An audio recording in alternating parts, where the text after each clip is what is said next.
dreams, new ways. I open up my eyes and I open up my mind and I wonder how life will surprise me today. Hopes, new dreams, new ways.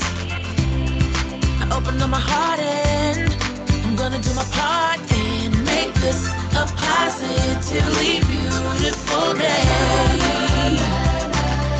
It's a beautiful day. It's a beautiful day. It's a beautiful day. Life is a challenge, not a competition. You can still smell the roses and be on a mission. Just take a moment to get in touch with your heart. Sometimes you feel like you've got something to prove. Remind yourself that there's only one you.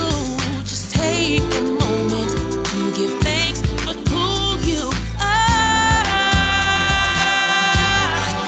Hey, early in the morning, it's the dawn of a new day. New hopes, new dreams, new ways. I open up my eyes and I open up my mind and I wonder how life will surprise me today. Early in the morning, it's the dawn of a new day. New hopes, new dreams, new ways. Open up my heart and I'm gonna do my part and make this a positively beautiful day. It's a beautiful day. It's a beautiful day.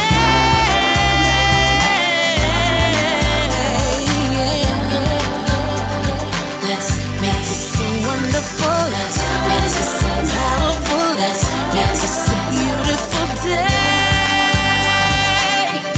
It's a beautiful day.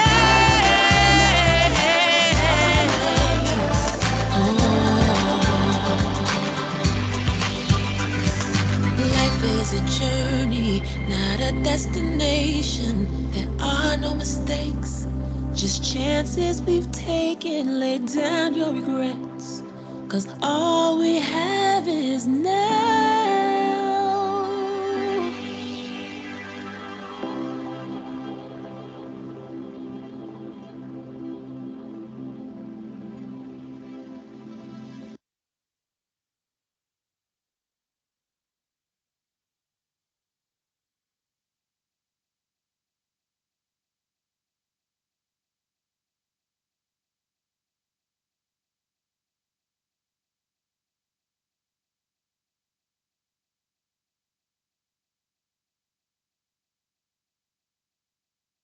Hey, Brooke, we cannot hear you.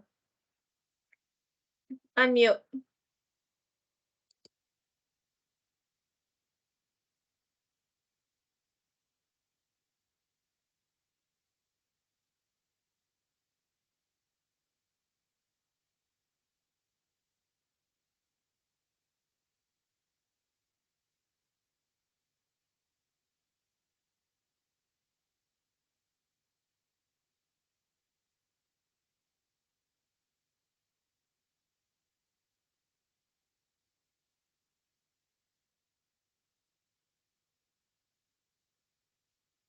John, can you unmute Jess Cutlett, please?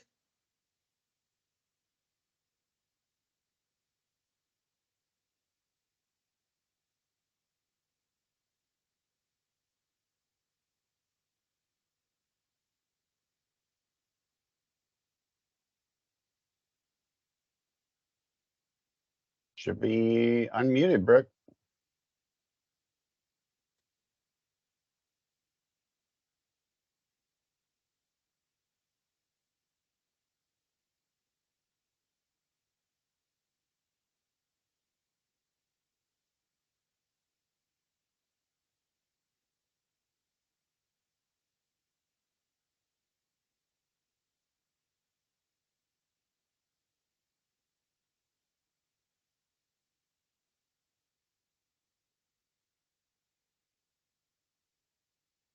I can't change Jess's mic settings, Brooke. Okay, we're gonna go. Can we hear me now? Pam, can you hear me? 10 by 10, you're good. Okay, all right. I'm not sure what happened there, but we're in, mute all of the chat. Hello, everyone. My name is Brooke Sutherland. Welcome to the third quarter DES all staff meeting. I'm your Chief Communications Officer, and I am here joined by, what did you say, 35? Or are you making up that number? 35 people here in our 1500 Jefferson headquarters building. Thank you all for being here. Let's give yourselves a round of applause. Also on screen with me here is our Chief Transformation Officer, Pam Duncan. Unfortunately, our director, Tara Smith, will not be able to join us today. We will miss her greatly, and I know that she will miss this experience. She loves this. So I'm going to go through just a couple of housekeeping things real quick so that everybody's aware of the fact that I've shut down my talking points. There we go. Okay, so first I want to make everybody aware that this session is being recorded. So by attending the meeting, you agree to be part of the recording and that it will be posted as unlisted video on YouTube and shared with DES employees. This is, there are pieces of this meeting that are being adjusted kind of last minute to some changes. And so please bear with us as we adjust those things here on our end. Another note that you may have a better connection if you're joining from home, if you do so from by disconnecting from the VPN. So if you're struggling to see, there's a couple of videos that we'll play today. If you're struggling to see those, you might have a better connection without connection to the VPN. And then if you're scheduled to speak today and you need access to do so, please raise your hand so that we can find you in all of the people who are shown in our people list and give you access to do that. And that's all I have for introductions. And so I'm going to go ahead and turn it over to Pam to give us a welcome and start us off. All right. And I see Bailey has her hand up. Okay, we'll take care of you, Bailey. Thank you. Well, hello, everybody. I wish I could be there at 1500 where so many of you are. I am not able to today. I wish I could see folks though. Is there any way I can see folks? Brooke? Sure. So I can just like wave at folks. Yay! Hey! Hey y'all! Look! Oh my Just goodness! crunched you all together so it looked a little better. It's good to see you all on the screen, and welcome to your DES all staff meeting, third quarter, as Brooke said. And I want to make certain, Brooke, that we can do like some kind of screenshot that we can save for Tara, because you know she will love that. And for everyone who's out there in all of the other locations, it would be good if we could see you at some point during the meeting, if somebody holds up a camera or whatever, because I know that our director, Tara, loves seeing people gathered together. And speaking of Tara and people gathered together, we had something amazing happen this summer, Brooke. Do you remember that?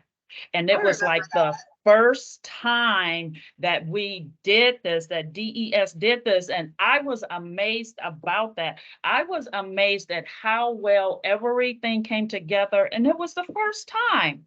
So if you know what I'm talking about, just post that in the chat. Just real quick. Tell me, what am I talking about that happened for the first time? Post it in the chat. I'm hearing it out here. Oh, DES picnic, summer picnic. Picnic, that's right.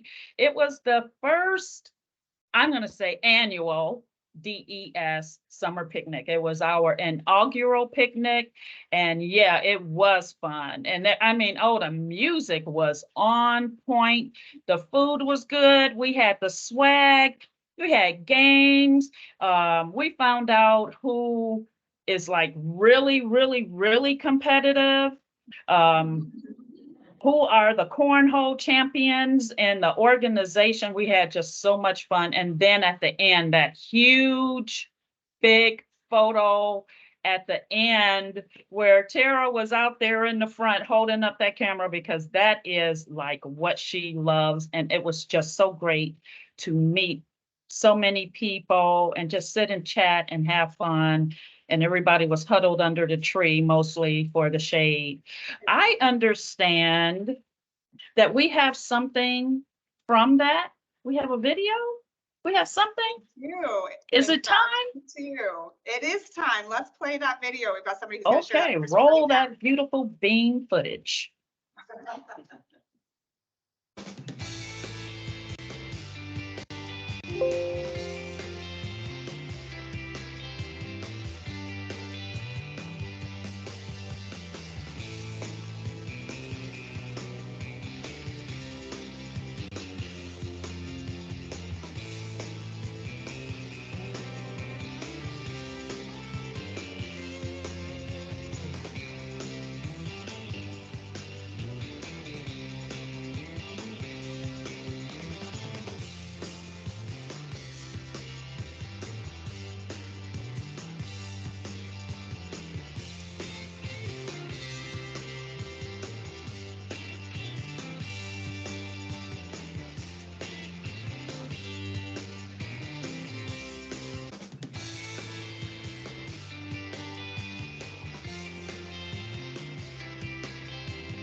Thank you, Niket. That was Niket sharing that video for us. What a great day, right? Let's do it again. Oh, the picnic, not the video. The picnic. Let's do the picnic again. That Watch the was video on that one awesome. later. That was so much fun. Did you see the technique for when you are playing cornhole? The technique cue, you have to lean forward and let that other leg go up in the air. That's That's the technique cue. If you were here, I'd ask you to demonstrate, but you're lucky I'll let you. That was fun. So next, if some of you remember the last time we'd had an all-staff meeting, we introduced a new section to our meetings, which is where in the world is Maurice Perigo, for some of you who are familiar with the whole where in the world is Carmen Sandiego thing. So today we're wondering, where in the world is Maurice? Where is Maurice? There's Maurice. Where is that guy? I have friends too, so I am on site at Printing and Imaging in beautiful South Tumwater. I'm here with Damien Bernard, P&I's program manager, and there is a fabulous gathering of exceptional human beings in the other room that we'll go check out. But right now we're standing in front of a monstrous piece of equipment. I want Damien to tell us a little bit about what it is. So this is our Komori 6-color offset press, which weighs in around 39,000 pounds, which is about 19 and a half tons. So we produce a lot of material for all of our customers and really high quality colors. Yeah, it's good stuff. It's huge. It's impressive. It's a little intimidating as well, but man, it produces a ton of work. So I also want to give a special shout out to my guy, Anthony Impingo. He's the master videographer intern. Here he is. Here's his equipment. Hey, everyone. Making things happen. We hope that after his time at the Washington State University, he decides to come back and be a permanent full-time family member here with us at DES. So thank you, Anthony, for helping us. You're moving mountains trying to make us presentable on camera, but we'll see what we can do. So Damien, the segment here, there's some serious working history for the state of Washington going on in this operation. Could you tell us a little bit about it? Yeah, so to start off, so the Washington State, what was originally called the Washington State Printer, was established in 1854, 6 years before the U.S. government printing office and 35 years before Washington even gained statehood. Sheesh. So this printing operation has actually seen the state grow into the economic and tech engine that it is today, complete with all the crazy sports fans, the Seahawks fans, the Mariner fans, the former Sonic fans are all crazy, but we love them, and the coffee junkies. So what else do we want to know? So when DES was first formed, the state printer was operating at a bit of a deficit. We have since been able to within business resource, been able to turn it around, implemented some great continuous improvement practices, and became a lot more efficient and better at what we do, and currently operated in the black. So it's quite an accomplishment. No kidding. Yeah. And so the bottom line here is Printing and Imaging has some great leadership, some amazing staff that's been able to literally strengthen the business of government. Touche, right? So what else? So really big year last year. So in fiscal year 23, the program printed 186 million digital pages. And what that means is that is equivalent to one side a sheet of paper. So 186 million of those. Some examples of that include over 57 million benefit correspondence got printed for DSHS ACES program, providing financial assistance to the Washington State citizens. Also, we printed 6.4 million toll bills for Washington State Department of Transportation's Good to Go program. And that is an impressive body of work. 6.4 million toll bills. Congratulations, Damien and team. You're doing some awesome work for not only our agency, but every agency that we work with. So DES thanks you. State agencies thank you. Our constituents thank you. But me, on the other hand, I think you're all awesome. I'm talking to you all in the other room there. But I might have a little beef with how efficient you actually are at producing and mailing out some of those WASDOT toll bills. Let's take a look at the next video and you'll see what I mean.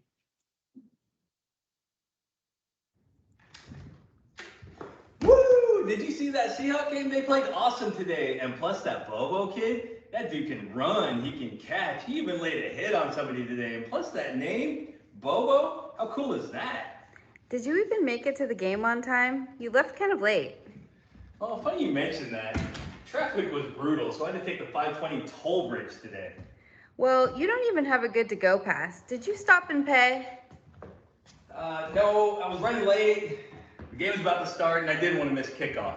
Plus, what are the chances the state has the ability to catch every violator on the freeway, track all of them in some sort of database, send them over to a production shop, have them printed, sorted, stuffed in envelopes, and then mailed out? That would take some serious coordination between state agencies and a significantly efficient operation to catch me. I'm like the Legion of Boom back in the day. Just try to catch me, I'm fast like Bobo.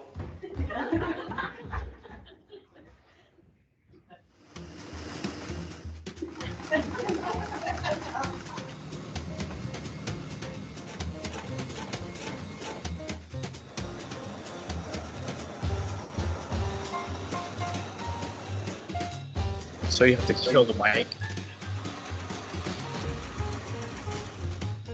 Ooh, he's not gonna like that.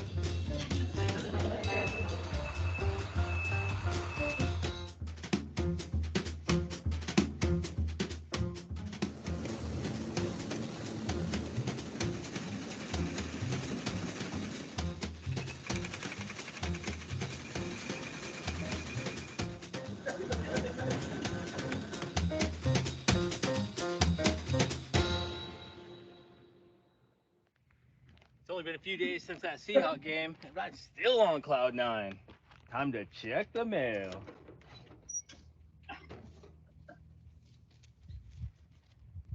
What the? How the heck did the state get this to me so quickly?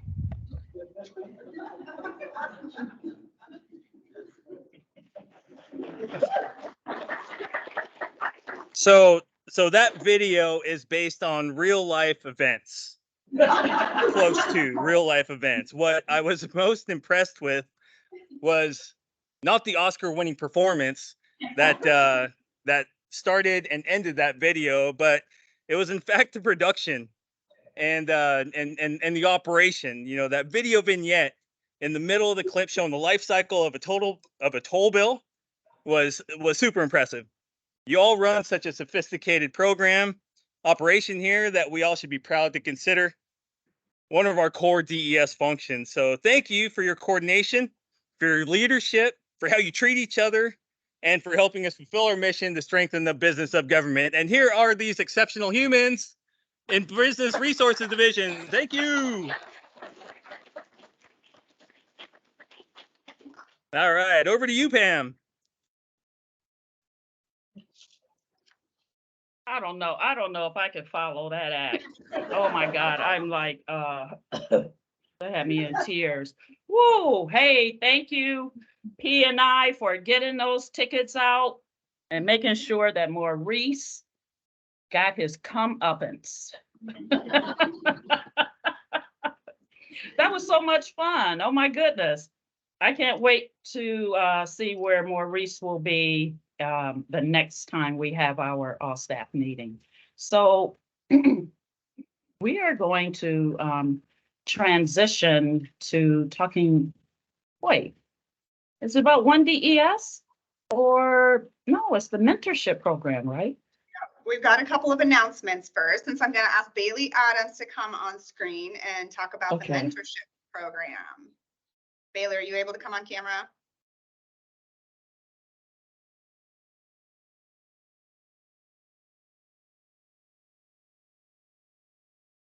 There we go.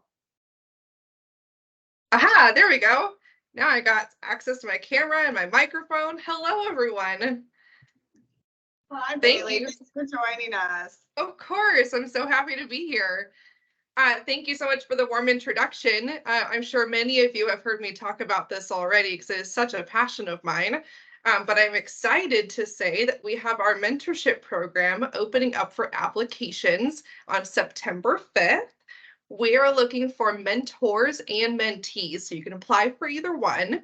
Mentors have such a great opportunity to coach the next series of leaders in DES, to share their skills and all the great knowledge that they have acquired over the years, and to pass that on and network with other mentors and other mentees as well. And in case you're a little hesitant, maybe you've never been a mentor before, this cohort, we're actually offering our first mentor training. So that way you are on the path for success, making sure that you have all the tools to properly mentor your mentee. Those are two terms I'm going to get mixed up a lot, mentor and mentee. So for mentees, there's great opportunities to network with other colleagues across DES. You're going to work on the goals that you have for yourself, and your mentor is there for you one-on-one to help you work on those goals throughout the cohort. And also new this cohort will be some mentee networking events. So that way you can practice those skills that you're going to be working on and get some one-on-one time with me and with the rest of your mentee colleagues to get to know each other better. And we're going to be all from all different places in DES. So it'll be a great opportunity for everyone on both sides of the mentor-mentee relationship. So that application opens on September 5th. Stay tuned. There will be announcements coming out when that opens. But I'm just so excited to match all of you with someone who's there to help you with your goals. I look forward to working with each of you. Thank you, Bailey. You're so And watch welcome. DES News for some information on how you can become a mentor or a mentee. Wonderful. Thanks, Brooke. Nice to Thank see you. everybody. Have a great day.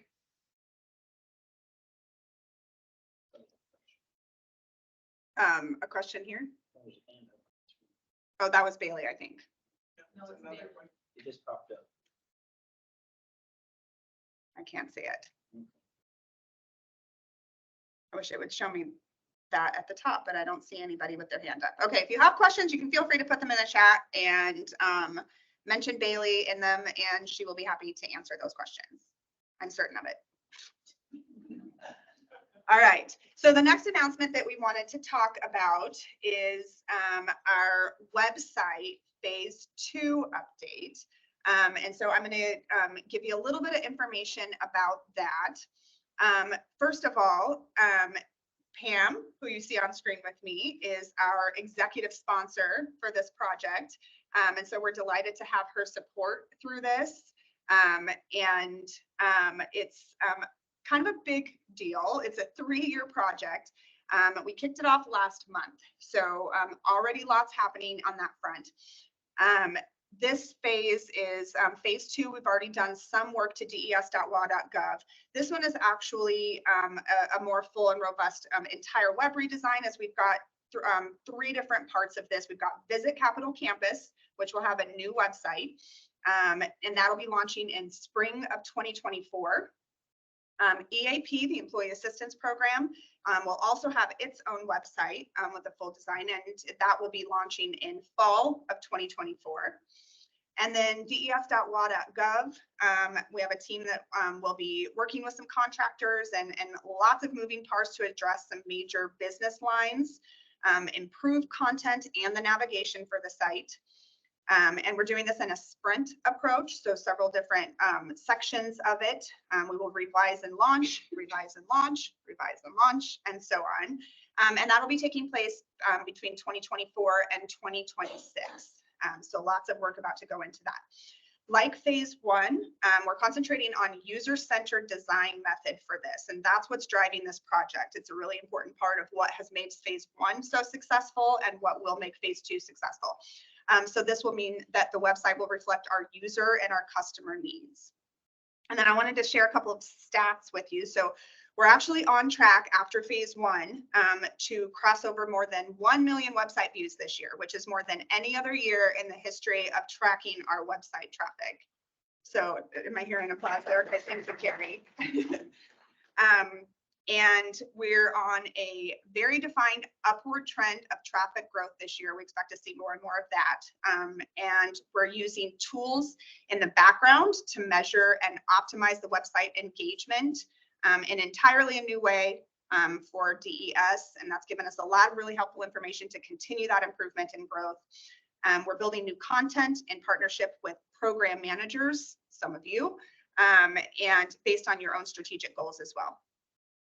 And then let's see, the number 2, 3, and 4 highest traffic months for our website all occurred in the last 90 days, which is really big success point for all of the work that that team has already done. So Niket Kelcher, who's helping us with this meeting today, and her team, John Pretty also on the call, and then Dave Ake, members of our communications team. I want to give a call out to the three of you in particular for all of your work on this, and watch for more. Thank you. That's all I have for that. Okay. Pam, next on our list, we have a One DES conversation. So I'm gonna turn it over to you to kind of guide that, and we've got some people here who will join us throughout. Okay, and I just want to close out that what you just shared about the web transformation project, Brooke, and say I am so excited, very honored to be the executive sponsor, and just can't wait to see what gets rolled out. It's going to be so awesome. And like you, I appreciate the fabulous team that's working on everything. And so One DES, yay! Tara rolled this out. She announced One DES, and you've seen it a couple of times in different methods of correspondence. But let's just spend some time right now thinking about what One DES means. And so we've spent a lot of time thinking about what it means when One DES plays out, what it looks like. So One DES exists when all, and all means all, DES employees feel a part of the same team and customers experience a seamless transition from one value DES service to another. That is a lot.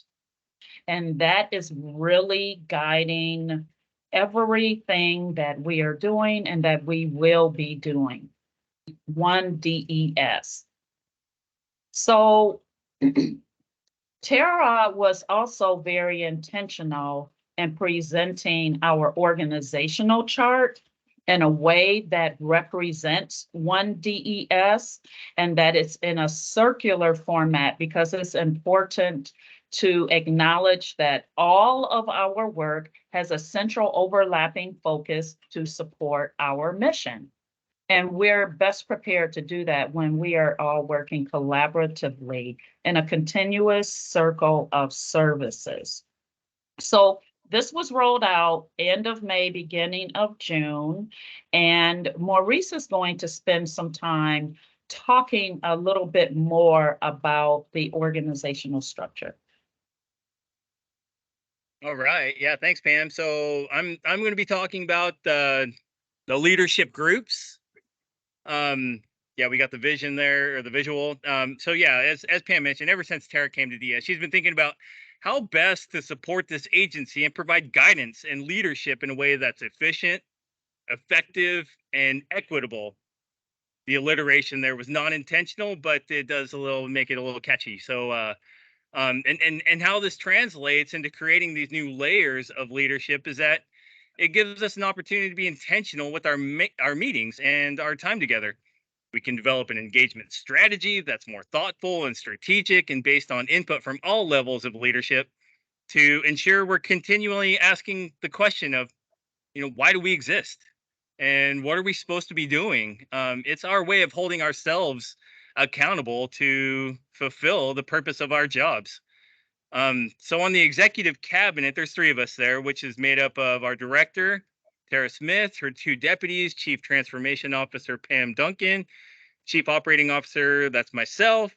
Our purpose on the executive cabinet is many things, but mostly to align agency strategy with governor and statewide priorities, empower leaders to implement meaningful change, and to create and promote a positive organizational culture. So that's kind of that's essentially in a nutshell what the executive cabinet's here to do. That next layer of leadership is the executive team, and different from the cabinet, it's a broader group of leaders charged with ensuring that our externally facing divisions have what they need to succeed. So the executive team is made up of shared service leaders, Brooke Sutherland in communications, Ashley Howard in finance, Shalini Joshi in technology, Christine Scarlett in human resources, Paul Hool in strategy, and Adrian Thompson in equity and employee development.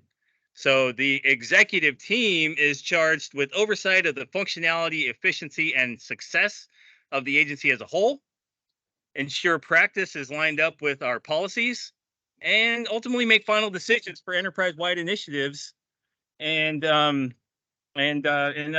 issues. So the leadership team, they're the group of assistant directors that lead our externally facing divisions. Their knowledge and expertise is extremely valuable for this agency. Many times they're the leaders that are asked to go engage with key stakeholders in the private sector and even the legislature. Some of their key functions in the leadership team are define, communicate, and implement strategic goals. They also address and remove barriers for their team so their divisions can focus on their core operations. They also allocate resources to pursue division and agency priorities. So the leadership team, you know most of them: George Carter in buildings and grounds, Mary Jane Kirk in business resources, woo! Matt Jones in capital security and visitor services, Bill Frary in facility professional services, Jamie Rossman in contracts and procurement, Rick Bushnell in real estate services, and Jason Seams in enterprise risk management. So the next layer of leadership is our operations leadership team. This is a new group of about 45 people made up of the agency's program managers that will collaborate to assess the impacts and opportunities for new initiatives and agency actions.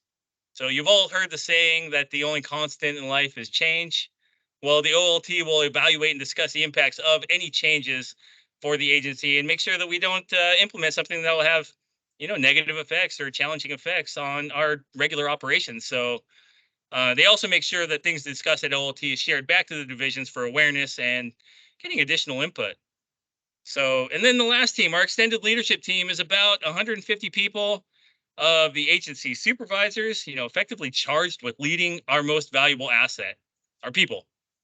This group comes together to learn and grow as leaders, to share experiences, all with the goal of helping all of our staff come to work as their best selves. So this group of leaders are our teachers, they're our guidance counselors, they're our mentors.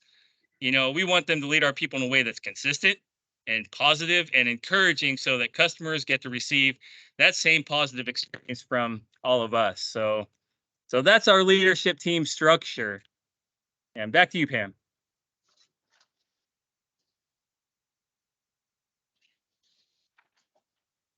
All right. And so we are now going to transition over to talking about our mission, vision, and values. I'm going to say a couple of things and turn it over to Brooke to go into some details. But this work actually started well over a year ago. And it began with bringing together the leadership teams, and we began doing the work that provided role clarity about those teams. And then the process also really began to give a lot of deep thought about the concept of One DES, and then revisiting that and revisiting the mission, vision, and values. And so we have a core team of folks. I won't divulge what our inside name is, but we are some really powerful folks who come together and have been doing the extensive research and background to help determine the way we should actually approach any changes to our mission, vision, and values.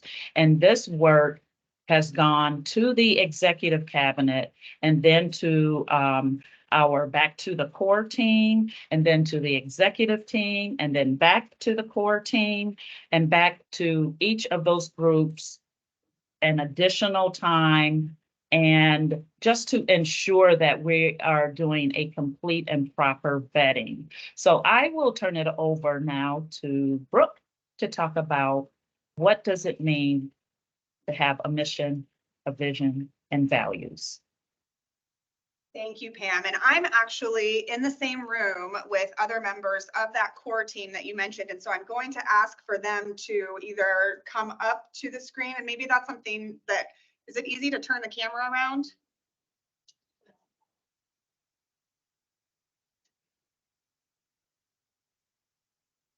So Paul Hull, Carrie Bustetter, come on up, please. And so let's see, we can see them here, but we can also maybe say hi, give a little wave.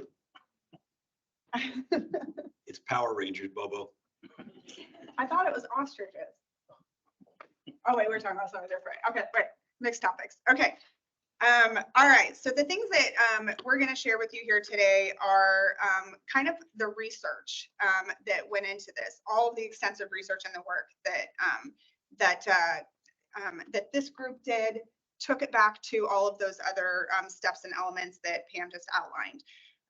So basically, what is a mission?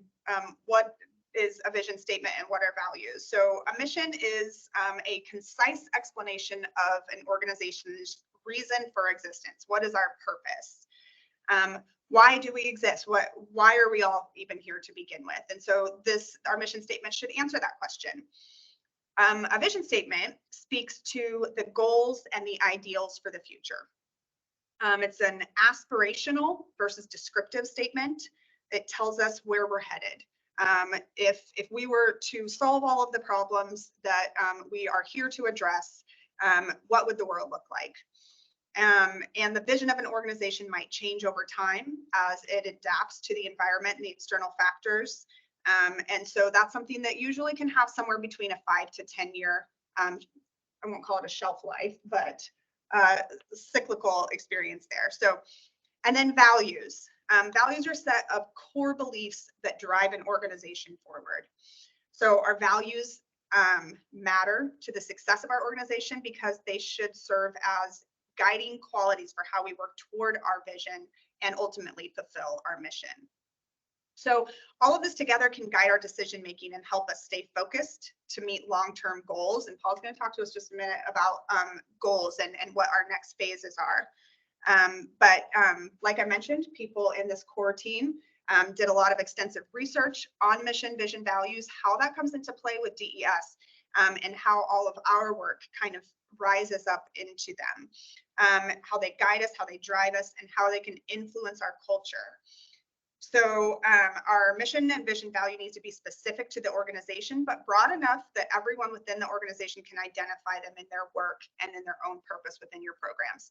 So we're going to, I'm going to turn it back over to Pam now, who's actually going to walk through our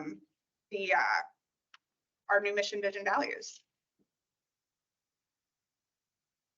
Okay, and I just want to acknowledge that those three folks you see right there, standing there, Brooke and Carrie and Paul, are part of an amazing team. They are just wonderful. And Paul gave away our name, so now we're going to have to get some t-shirts that say Power Rangers. Okay, so let's start with the mission. Agency mission. Our agency mission remains, is a little different. It is strengthening the business of government for a sustainable and just future. Now, the wonderful thing about a mission statement is it appears so much more simple than what it starts out as. And as we go back and forth and we think about what are the most important elements of a mission statement, what's going to be enduring. And I love that we landed on this mission statement. And I know that as we talked up and down the various teams, there was just so much support for where we landed. And I love that I just saw hearts popping up when this showed up on the screen. Awesome. Okay, so let's go on to the vision. Our vision. to deliver seamless government solutions that improve the lives of every Washingtonian. All right. And I know I see a hand or two popping up. I'm going to move on through the every part of this presentation, and then our values. So the values of DES begin with be the change. Just stop. I just want to just pause between each one. Be the change. And so we spent a lot of time talking about, do we want to continue with having a one word, like 5 words, or do we want to really embrace being more forward thinking, more innovative, and more expressive about our values? And so as you can see, we decided to land on phrases to express our values. So the first one is be the change. And then I said a word there that expresses the second value, and that is embrace the journey. Embrace the journey. Sometimes you hear folks say, it's a process. Just flow with the process and embrace it. That's even more supporting. Embrace the journey. And then our third value statement is serve with intention. To be focused and to really be mindful of what we are doing. And then I think this is actually my favorite. I have this up on my monitor. Defy convention.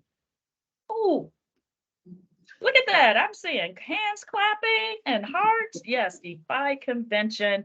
And then the last one is lead with love. What do you say? What? Lead with love? How can that happen in government?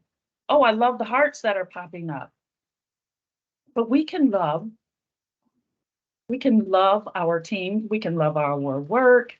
We can love helping people to be the change, embrace the journey, serve with intention, defy convention. All right. Those are the new values. That's the new mission, the new vision, and the values for DES. Yay, yay.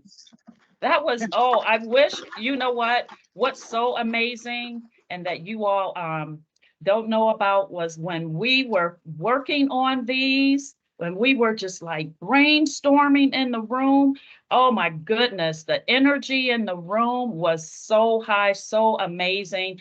And I personally walked out on clouds when we were done with that. It was so much fun, and it was so encouraging. So I just want to say again, what an amazing core team we have. And I love the reception and the reaction that we got. Bailey says, so humanizing. Awesome, awesome. What's next, Brooke? Paul's actually going to use my screen and talk a little bit about what is next with this phase of what we're doing, the work what we're doing. Go for it. Thanks, Yay, Paul. Thanks, Pam. Yeah, so just a little bit more about what you just saw on screen, mission, vision, and values. As we were researching around the globe, kind of what are contemporary organizations doing as they're revisiting their mission, vision, and values, many of them are adding phrases and descriptions, a couple sentences, a paragraph. What does this actually mean? So that it's a little bit more than just a couple of words that can be interpreted 20 different ways, right? So we're going to launch into that as well. The phrases that you saw, which many organizations are using, we're going to begin to engage with the operational leadership team, with staff in divisions to help identify and define what does that mean for you? What do those values mean? What do they look like for you in action? Some divisions have already done this as they took our prior values lists and did work to engage with staff around what that looks like, what that means. But we want to be able to inform what we describe those to mean for us by soliciting information from all of you. So that's coming in the coming weeks and months. So again, the mission, vision, values is going to the operational leadership team to define some of those things, and then to the divisions. So the next phase of the work, as Brooke referenced, is about goals. So developing agency goals. And we just began this work this week with the executive team. So if you think about them, especially the mission and vision, so we're going to create this seamless government solutions for all Washingtonians. We're going to strengthen the business of government. What are the milestones? What are the things? How are we going to know we're actually successfully doing that? That's where goals kind of come into play. So what are our long-term goals to show that we're in fact achieving those things? We're starting those conversations with the exec team. We're going to bring that to the leadership team and out to the rest of the organization to help solidify. Divisions, of course, have your own goals in the divisions about what you're trying to achieve, what you're trying to accomplish, but it should pretty obviously align with what we're trying to do organization-wide. So that conversation is coming. You'll be identifying some objectives that inform those goals. These are the objectives of our division. They help show the way. This is how we strengthen the business of government in our division. So all of that is coming. I think that's what I have. All right, back to you, Pam, for We Are DES. Exec team. Yes. Yeah, so Okay. I'll go ahead and introduce the next section, which hopefully I think most people probably remember what we mean by We Are DES. There's a series that we post on the intranet that features an employee, and then during our all staff meetings, we do that with a little bit more in depth with either individuals or a team or a program. And so in connection with all of the information that you've already received here today regarding One DES, regarding the leadership groups, and now the mission, vision, values, and the work that happened there, we're going to introduce you to the executive team.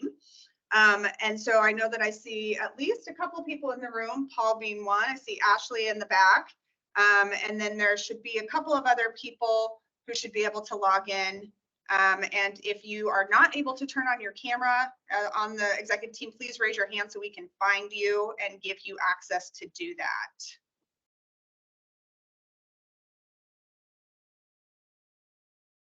There's chairs over there if you want, or you can put it right here by me.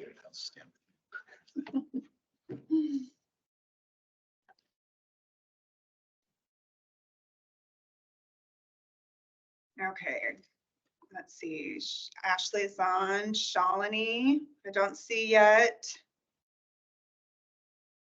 Shalini was really excited to come on and dance the YMCA for you all. So there she is. You ready, Shalini? We got the music queued up for you. Shalini's got to be better than Bobo dance. Just saying. I'm not used to using paper here. I've got all of these papers I don't know what to do with. All right, Pam, I will turn it over to you. You know.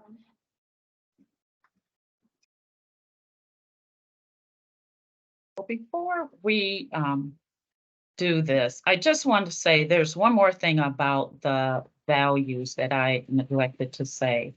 There are so many values that pop up that people will say, hey, we value this, we value that, respect and honor and trust and stewardship. There were about 15 words and statements that after we went through that process and identified those 5 value phrases, we looked at all of those statements, those words, and we said, can we see this word? Can we see this concept? Can we see this idea and these values? So, and we considered the feedback that had been given through the staff survey. So we took a large body of information and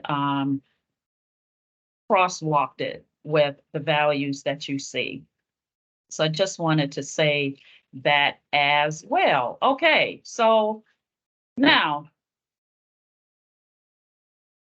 here's a thought to get this conversation going. So we heard the definition of One DES earlier. How do you believe the executive team supports the idea of One DES? And so I'm just going to ask someone to tell me what you think.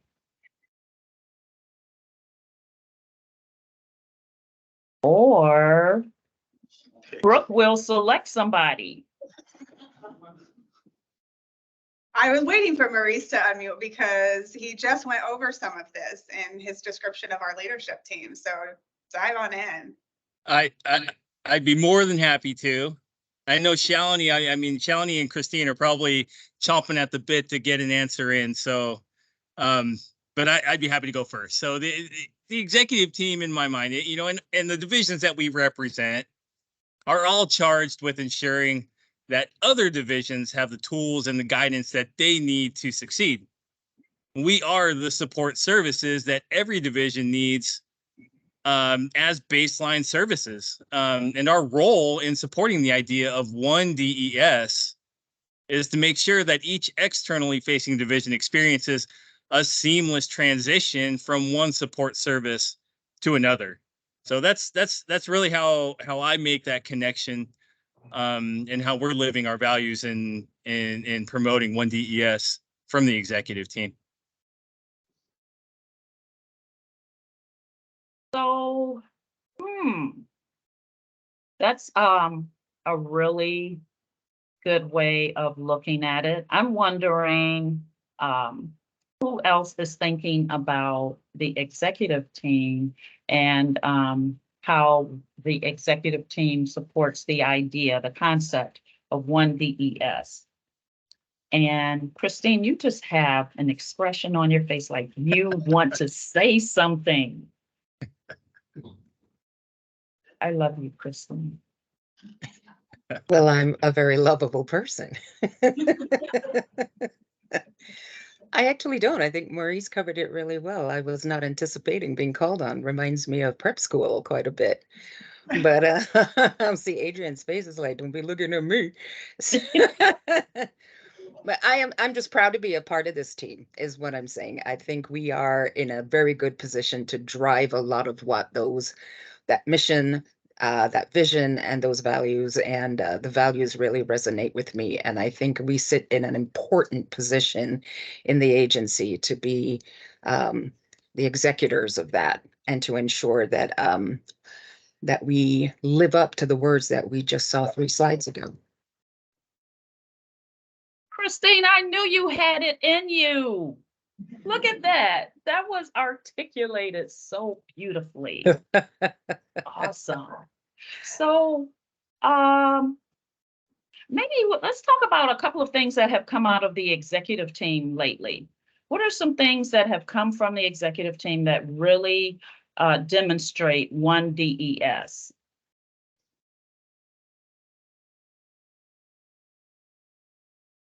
We just introduced new mission, vision, values, which was really scrutinized by this group quite a bit. Reviewed all of the information, the data, the research that core team presented, pushed back some from the perspectives that each brings, and made really important discoveries through the conversation about what that looked like based on that central viewpoint of where each of these leaders sits. And that to me was a really great example of how we brought that one DES lens to that discussion. So I have one last question, and don't hesitate to just jump in, push the button, and answer the question. Here is the question. What do you think is the benefit to having shared service division leaders represent the agency on the executive team? Ha.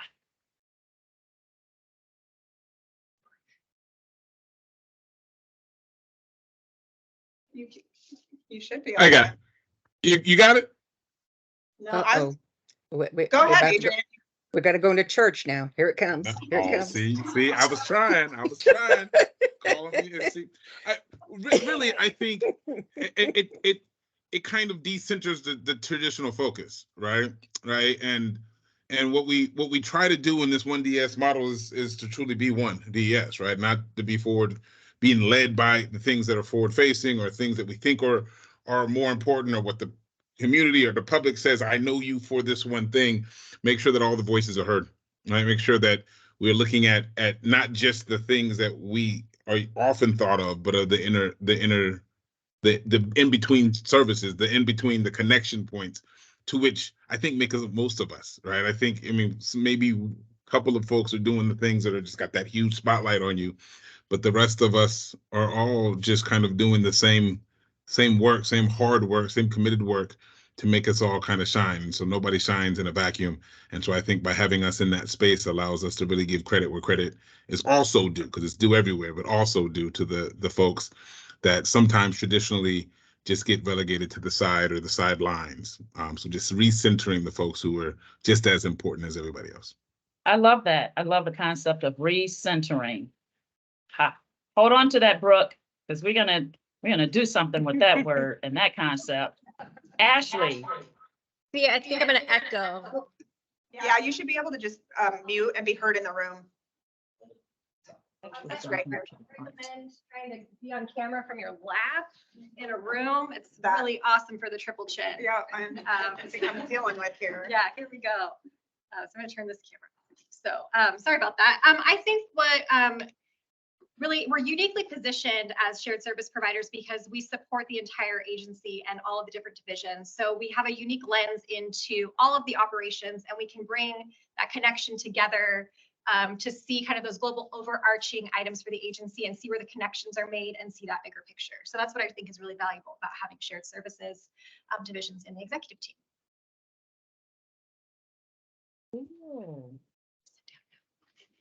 Might chime in. If I think about support services inside the agency and all of those divisions that provide services to the enterprise-wide, support services is a little bit like a microcosm of DES. We're tasked to align internally to support all of this agency, most of you who are out there supporting Washingtonians in some way, shape, or form. So it's kind of a microcosm of creating and I'm thinking evolving, maturing, 12, 13 years old. So we're maturing into our adolescent years or whatever, right, as an organization, so that we can better create that seamless service to all the enterprise, the state.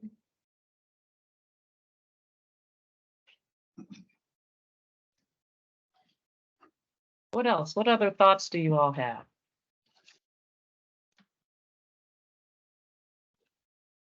I wonder if everybody on the call would know who everybody on the screen is, and if we should make everybody go around and introduce themselves in their division.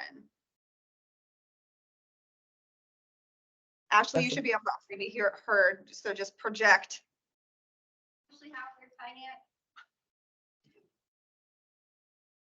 Christine. Okay. Hello, everyone. I'm Christine Scarlett. I lead human resources. Adrian Thompson, the AD of Equity and Employment Development. Shalini. Hello, everyone. I'm Shalini Joshi. I lead the IT infrastructure team. And then you Paul met Hull with Strategy and Performance. And then Brooke Sutherland, Communications. Pam and Maurice. Hello. Of course, our executive sponsor is Director Tara Smith. So Pam, any other questions you've got for us? I think it would be real good to hear like some of the other things that have come out of the executive team since we've been together over the past several months, because there's been more than the mission, vision, values, and certainly that is very important. But there are other things that we've done when I think about the SBARs, when I think about prioritizing things. What are some other things that we've done? And while you all are thinking about that, I'm just going to post in the chat a little bit more explanation about the values because I realized I didn't go into detail about the meaning behind these. And I see a question about explain what you meant when you say this. What were you thinking about? So I'm going to post that in the chat. But you all, I'd like to hear, just share with our whole team some other things that have come up and have come out of the executive team. May I add something there? Go for it. I think for us with the executive team, one of the most important pieces of being a part of the shared services is not just being to be recognized and to understand that our group is not just about the processing. We don't just process payroll. We don't just process a new employee. We're actually a part of the executive team to have that global vision of what our human capital needs are going to look like. What is it that our current talent looks like, and what we should be focused on? Where are the gaps? In our recruiting, do we have equity built into every step of every process that we do in our agency? I think the same for finance and for IT and for equity is that people see us as partners. And this is not a dig at you, Adrian. We're not a back house function. We are an integral part of your business and your people, your money, and your technology, and building equity into everything, and communications, and making sure that everything is communicated, and our strategy to support the big vision. So having us as your executive team, I think, is more than just seeing us as a function of process, and actually partners as we decide what DES is supposed to look like and should look like.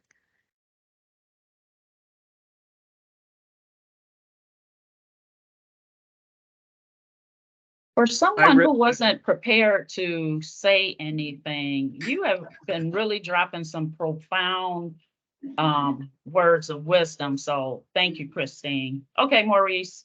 It's like a night in the club.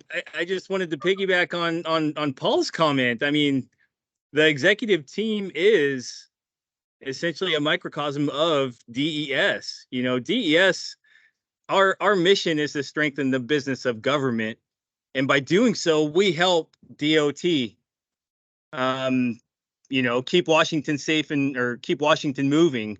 We help labor and industries keep Washington safe and working. We help DSHS deliver their core mission. The services that our externally facing divisions do helps other agencies fulfill their mission. And that's what this executive team does.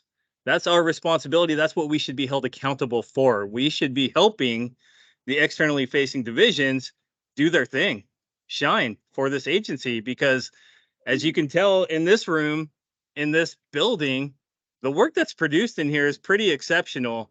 And not just in this building, but in the entire business resource division. And then you can say that across the agency. I mean, we do some really great work, and it's our job as the executive team to make sure that they're equipped, they're staffed, they're resourced to continue doing their great work. So that's really where my focus is and where my head's at. And I know the conversations that we all have, that we have the same vision for the effectiveness of this executive team, and it's a pretty exciting team to be a part of, because we get to see everybody else shine in their own way. So that's where my head's at in this program. And I just love the executive team. I love having this as the brain trust, and being able in the role of transformation to come to you and to ideate and to get a sense of, okay, this is how this will impact across the entire organization. Or here's something we need to ensure that we're thinking about. So it's also just such a valuable, it's like a treasure trove of resources right here in this one group. And I'm so grateful for all of you. So I am going to turn it back over to Brooke so that we stay on task and on time. Thank you, Pam. Thank you, all of you members of the executive team who came and shared your stories and kind of a little bit about what's going on. I expect that you'll, everyone here will be hearing more about some of that work. So the next thing on the agenda, as some people may recall in the past, has been a Q&A, which has been our Engage section, and we have altered our Engage section to be maybe a little more engaging, and everybody hopefully still has awareness of where you can ask questions if you have questions in order to have them answered. The Talk to Tara button on Inside DES will go directly to Tara, and that's one way that you can do that. For this section, however, I'm going to turn it over to Maurice again to engage us in a little bit of fun, maybe a little bit of competition. There might even be prizes. There is definitely some competition about to happen. We have Starbucks cards for winners of the Did You Know section. So we're going to ask 4 questions, looking for answers in the chat. So have your typing fingers ready. This group behind me probably knows all the answers here because they're mostly around printing, imaging, CMS. So I've excluded their dominance in this knowledge arena from that to give you all a chance. So, but if they don't, if we don't get an answer that's close, then we'll get back to we're going to open it up to this team. So here we go. So basically what we're looking for is I'm gonna read off a question, looking for answers in the chat. David Baker, you might be pretty close there with number 42. Or the answer red. Yeah, we're getting there. But a little more thought process involved is going to be required. So let's go ahead and read the first question. So here we go. How many pages per hour can the continuous digital printer produce? Oh, Janet. I see a lot. That's a correct answer, but I need something a little bit closer. Damien is going to read the answer here in about 10 seconds. And whoever is closest in the chat, you got to be within, I want to say 25% to be eligible for the win. But nonetheless, what do we got for an answer, Damien? Let's give a few seconds because there's a lot of numbers going on. Okay, I think we're good. So we have 2 digital print continuous printers, and they can both print 46,000 pages per hour. 46,000 pages per hour. That is a ton of production. All right, so I think Brooke agreed to verify who's in the chat. I think I do see a winner in the chat, so I'm not going to announce the name just yet. But Brooke, do we have somebody close to 46,000 pages per hour? I agreed to monitor the chat, but I did not expect the chat to go that fast. So we may have to come back to you with an answer, or somebody on the back end can help. All right. That did go fast. So this one's going out. We know that. Next question. This is also a digital printing question. What is the total number of images printed in digital prints this year, record-breaking June of 2023? Anybody? Let's throw out a number.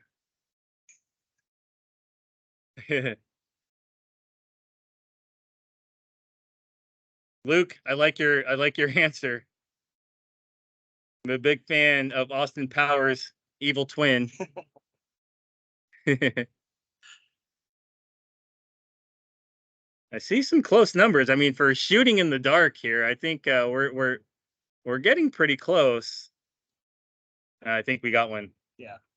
All right. So where are we at, Damien? June of 2023, we printed 18.7 million images. And again, an image is one side of sheet of paper.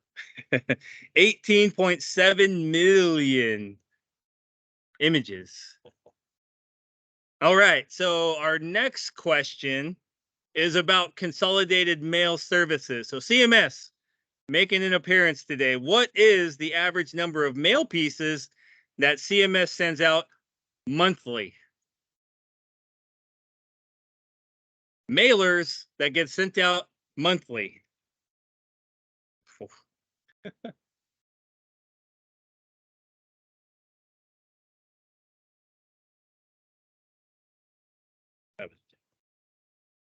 Actually, I'm curious. Does anybody know the answer here? Because we got somebody pretty close. Yeah. 18 million. We have a guess in the room for 18 million. What's the answer, Damien? So we average mailings of 3.8 million mailed pieces per month. Woo, I see somebody close in there. We're going to wait for the official scorekeeper, Brooke, to tell us who the winners are. Hopefully you can pull that off before the end of today. But if not, basically, I'm going to be running around. I'm responsible for getting these winning Starbucks cards to our good peeps that are the best guessers in the world. We got one more question, one more card to give out, also for CMS. So how much postage did CMS save for the state last biennium? This is in dollars. This is in dollars. How much money did we save in dollars?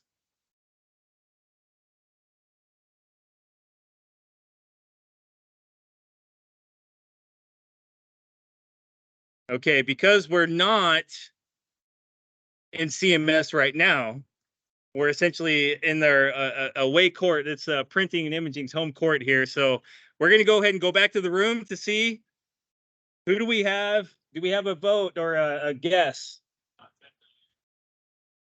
We got 10 million in the room and 13 million in the room. All right. So we've got a couple votes there, and I think we're going to be pretty close. So what's the answer, Damien? So last biennium, we saved $12.47 million for the state of Washington. CMS saved $12.47 million for the state of Washington. We might have to win. Ain't no thing, just saving money for the state, you know. Good stuff. Really appreciate the work. You know, thanks everyone for playing this Did You Know section. I will hand deliver these Starbucks cards to the winner within the next week. So Brooke, how close are we? Am I going to have to circle back later? I think that we're going to have to announce it. I actually have a couple of people on the back end of the call who are telling me who got the first question, but they don't agree. So I think we should hold off. And if we have to go to a cornhole match to settle the score, I will be the referee, and we'll get that video and recorded and sent out. So all right, watch DES News next week. We'll announce the winners, and Maurice will come and get you your Starbucks card. Yes. All right. Well, thank you, Brooke. Back to you. All right. Thank you, Maurice. Thank you, everybody. P&I. What a great fun time we had. Looking forward to seeing where in the world is Maurice Perigo next time. So, oh, hey, everybody. Yeah, thank you. All right. I am going to turn it over to Pam. You may recall that last time in the last meeting, we also added another new section of our meeting. We have Inform, Connect, Engage, and now with the new Chief Transformation Officer, we have added Inspire. And so Pam will inspire us and then close us out. Oh, you're on mute, Pam. I want to say this first of all. Did our P&I team get eliminated from being considered because they kind of sort of knew the answers? We opened it up. We opened it up to the P&I team when we asked about CMS. So yeah, they were eligible. They in fact actually won the last one. So there's 3 more winners to go out. So Brooke, I'm looking for you. But yeah, P&I was represented and did well here. That was actually surplus. Oh, that was surplus. We had some representation from surplus too. Nice. BRD totally represented here. Love it. All right. Well, that was fun. I can't wait. I'm already excited about the next all staff meeting. I'm here to just have a real quick conversation about inspire though. And so I was thinking about values. And I was thinking about what it means to value something.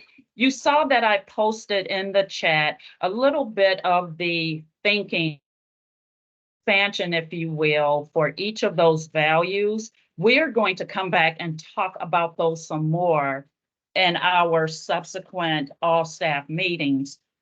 But I wanted to just kind of set the stage about values and on a personal level. So I looked up and I had a conversation with my good friend Google about what value means, the definition.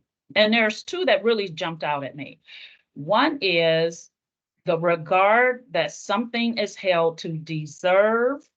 It's the importance, the worth, or the usefulness of something.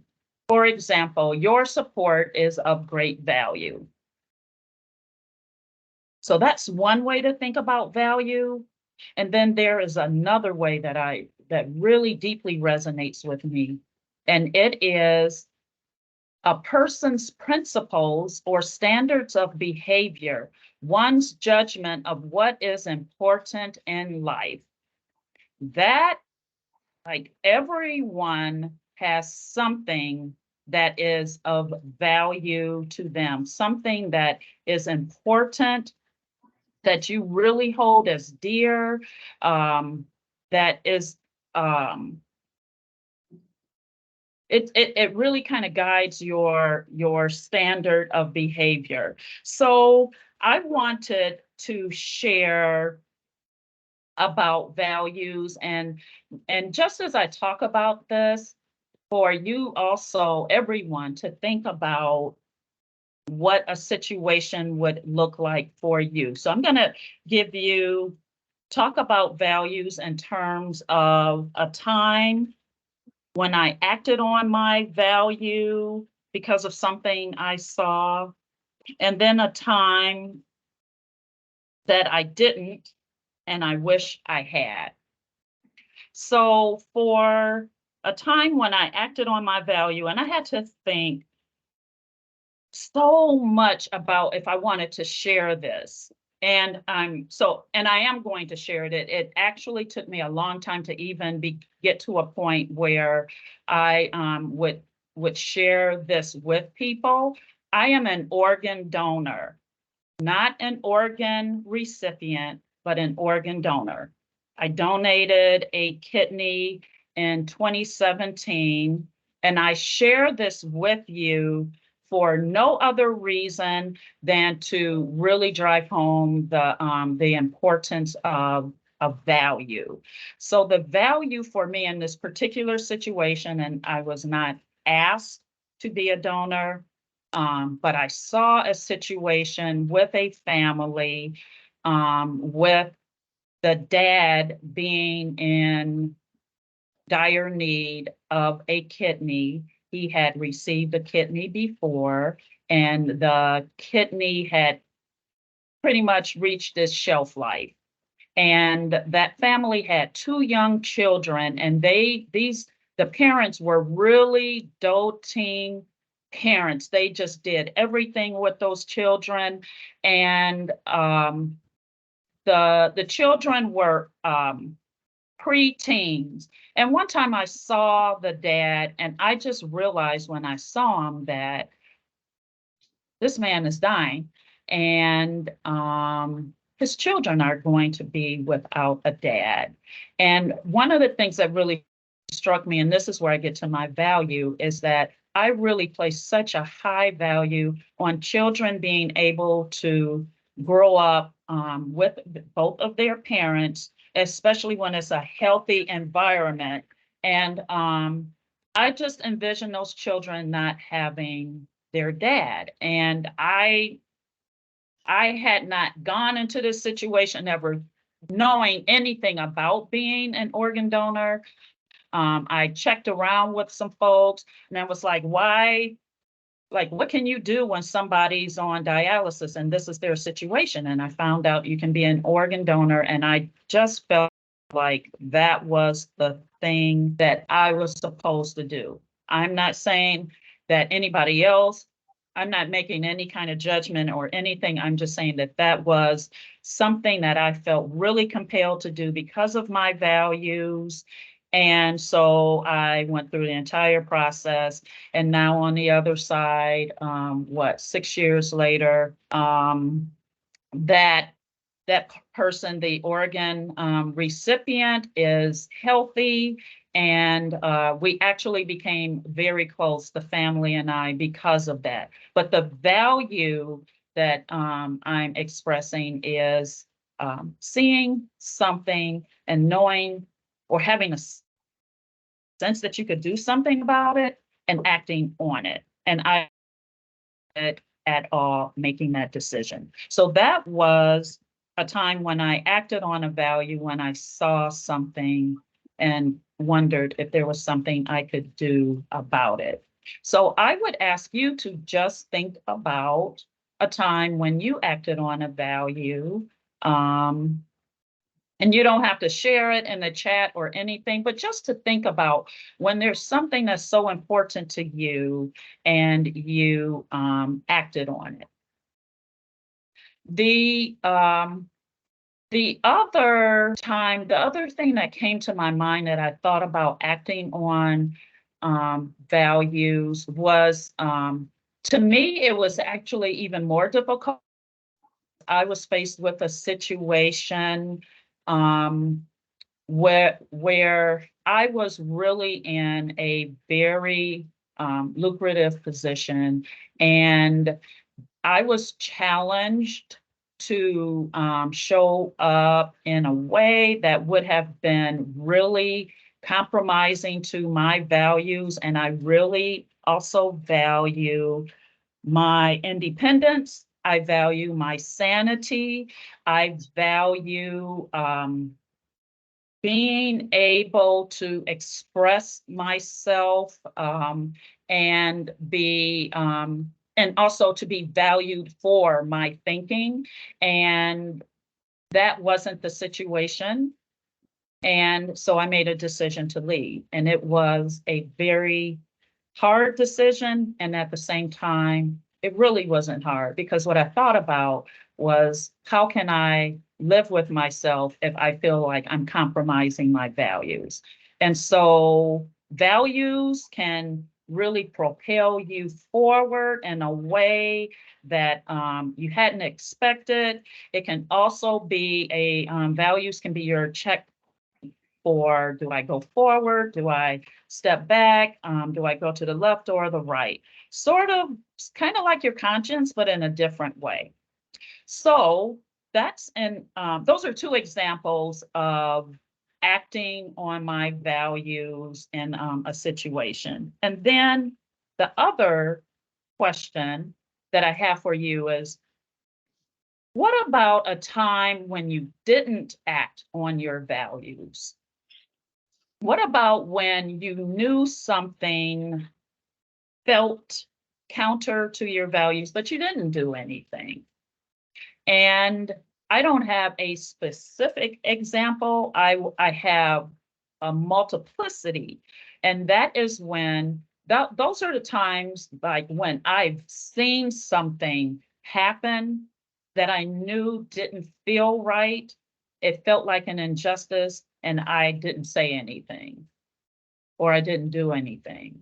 And so there have been times over the course of my life, as I think back, where I saw something, and then like forevermore, I would think, I wish I had said something. I wish I had done something. And that's because something happened that was counter to your values. And so I just encourage us, as we embark upon this journey, to live out the mission, the vision, the values of DES, that we embrace them, and that we really consider the importance of our own personal values, and to walk fully in them. Okay, so Brooke, that's all I have. And thank you so much. I'm so glad we had a fabulous, fabulous all staff meeting today. Like, it just feels like we just topped each one. Each subsequent one gets better and better and better. Thank you, Pam. Yeah, it was so much fun to have all of you in the room here, to see everybody at P&I there. And we're looking forward to seeing more and more groups of employees throughout. So in the agenda announcement of this meeting a week or two ago, we put out a call to if you are having a watch party somewhere, or if you have a group of people who are gathering, let us know. We'd be interested to be able to feature that as well. So you can email communications@des.gov. So that's our ask. And otherwise, thank you all for being here today. And you'll find some follow-up materials on Inside DES. Have a great day.